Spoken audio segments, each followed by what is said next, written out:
Bonjour à tous, je suis heureux de vous retrouver aujourd'hui pour un podcast qui va porter sur les chantiers du Cardinal.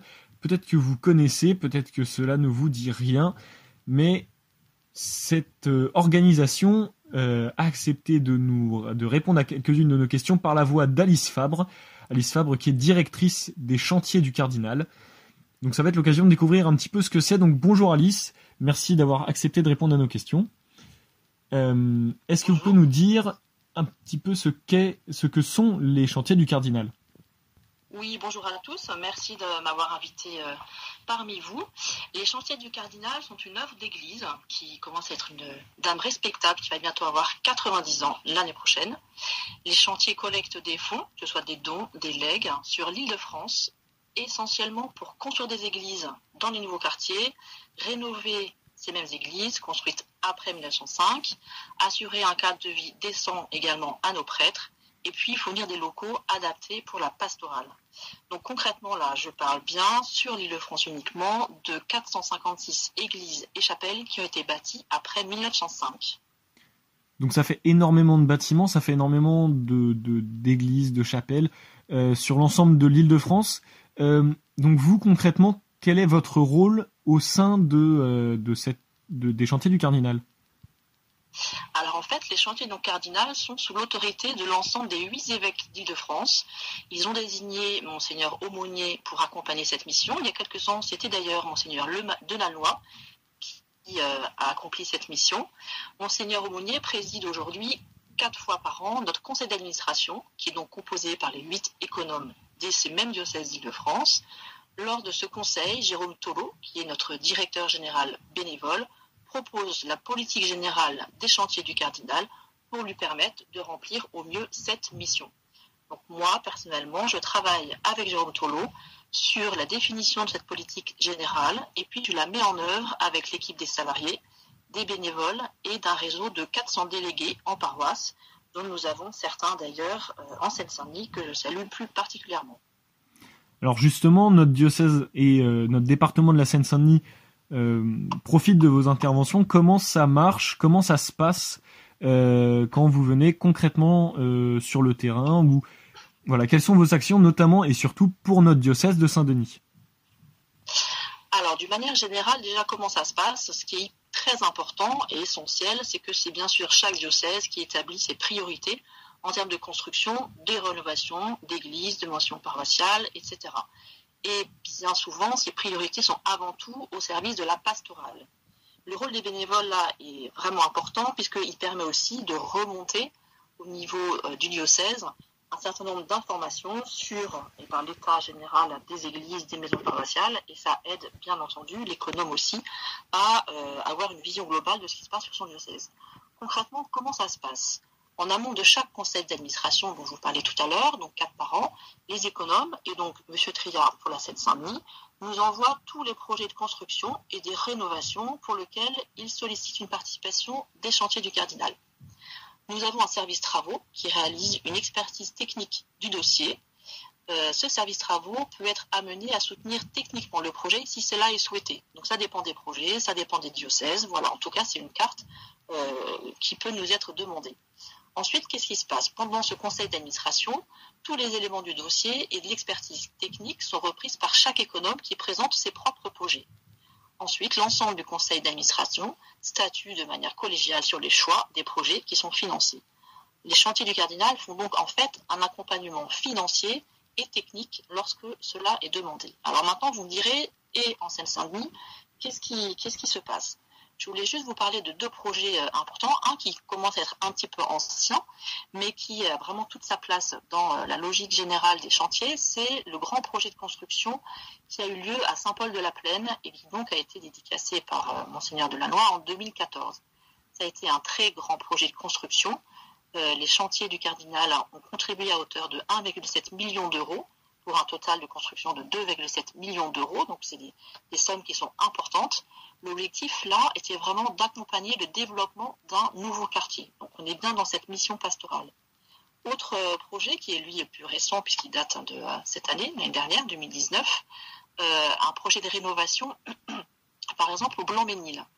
Cette église Notre-Dame, qui est située en centre-ville, était très fréquentée. Cette église a été consacrée en 1912, donc après 1905, loi de séparation de l'église et de l'État, totalement à charge de l'église. Elle avait besoin d'une intervention urgente, notamment sur le clocher où une énorme fissure a été détectée. Et puis un certain nombre aussi de rénovations devaient être accomplies à l'intérieur et à l'extérieur. On a un bénévole, Pierre Orsat, qui est intervenu très concrètement et qui a travaillé sur le diagnostic et puis après qui a aidé l'équipe sur place à suivre les travaux qui ont eu lieu là-bas. Ça permet d'avoir en fait une double expertise et puis une prise de recul par rapport aux travaux. Là encore, les chantiers du Cardinal ont complètement financé ces travaux à hauteur de 365 000 €. Est-ce que vous avez d'autres exemples de chantiers qui sont peut-être même à venir ou en cours sur notre diocèse de Saint-Denis? Alors, il y en aurait beaucoup, parce que avec joie, les chantiers participent à beaucoup de projets en Seine-Saint-Denis. Je pourrais nommer un qui est en cours, ou presque, c'est Notre-Dame de l'Assomption à Stains. Notre-Dame de l'Assomption est composée d'une église très ancienne, puisque certaines parties datent du XVIe siècle et d'autres du XIXe siècle. Cette église a déjà bénéficié d'un chantier de rénovation en 2012. Pour la petite anecdote d'ailleurs, ce qui est intéressant, c'est que ces travaux ont permis la découverte de belles fresques du XVIe siècle dont on n'avait pas pris connaissance avant. Donc ça, on n'est jamais à l'abri de belles surprises aussi dans ce genre de travaux. Notre-Dame de l'Assomption est aussi dotée de bâtiments des années 50.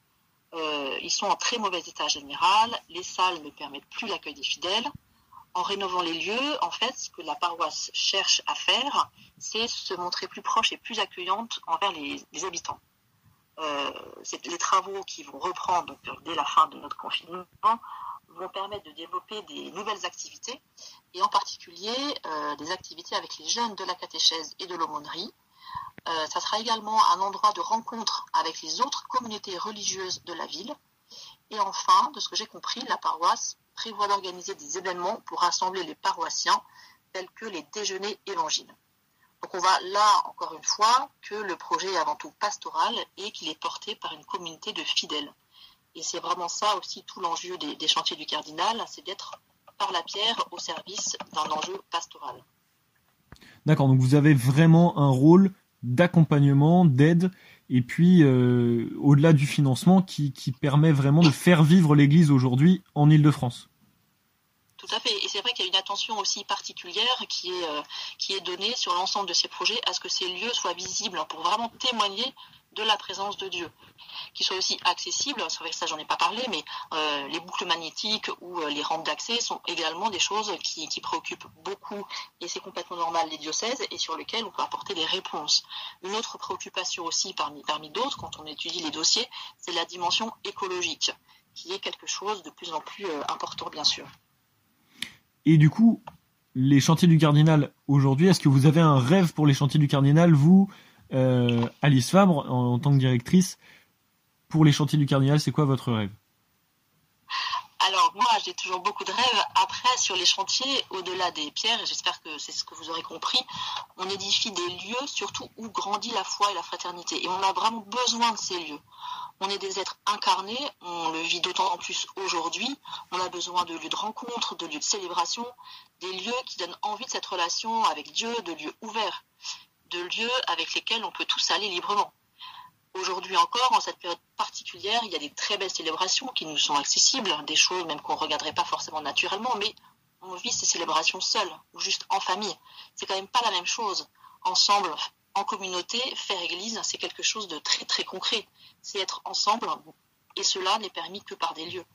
Donc moi, mon rêve pour les chantiers, c'est que chacun trouve ce lieu de la rencontre avec Dieu, et que chacun ait envie aussi d'agir pour que d'autres personnes trouvent ces lieux. Donc mon rêve, en fait, au chantier, c'est que dès le déconfinement, sortant, on soit envahi de projets d'église, de projets de maisons paroissiales, et aussi, bien sûr, de généreux donateurs ou testateurs pour répondre à cette demande. Donc en tout cas, le message est passé, n'hésitez pas à faire un don, nous avons besoin de vous, que ce soit pour des projets en Seine-Saint-Denis ou ailleurs en Île-de-France. Donc en tout cas, merci beaucoup Alice Fabre d'avoir répondu à nos questions. Et puis donc cette interview, vous pouvez la partager, la diffuser autour de vous pour que tout le monde puisse comprendre un peu mieux ce que sont les chantiers du Cardinal. Merci de nous avoir suivis.